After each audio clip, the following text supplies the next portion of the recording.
Biz Pashta dengizga yaqinlashdik. Undan oldin monokosta minishga keldik. Bu ham bir attraksionmi nima shunaqa joy. Bu yoqda skijanga yaqinlashdik. Skijangda bo'ladigan monokosta boshqa joyda bo'lmaydi. Shuning uchun ham tog'ning tepasiga chiqishimiz kerak birinchi bo'lib monokostaga minishimiz uchun.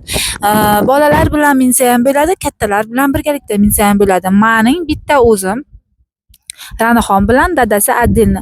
Bu yerni chiroyliligini ko'rsangiz juda ham chiroyli. Havo juda ham yaxshi. Salqin ham emas, sovuq ham emas, issiq ham emas. Ranaxon mazza qildi. Qarasam Instagramimni 90% negativ. Nimaga Yuxini olib chiqmadingiz? Yuxi bor kuni sayohatga chiqsangiz bo'lmaydimi deb. Biz sayohatga yilda bir marta yo 2 yilda bir marta chiqadigan emasmiz. Har haftada sayohatga chiqamiz. Bu narsa biz uchun hobbi. Turmush o'rtog'im sayohatga chiqishni juda ham yaxshi ko'radi. Lekin Koreyada bolalar o'zining fikri,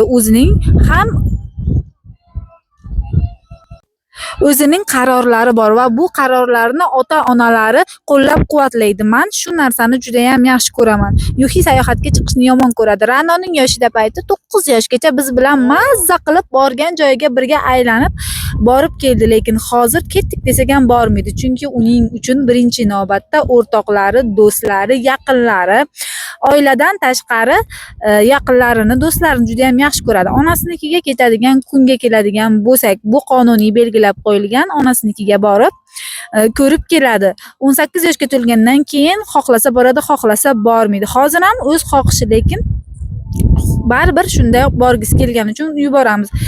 Bu bizni qo'limizda emas. Xullas, negativchilar, yana negativ yozgingiz kelsa bemalol yozaveringlar.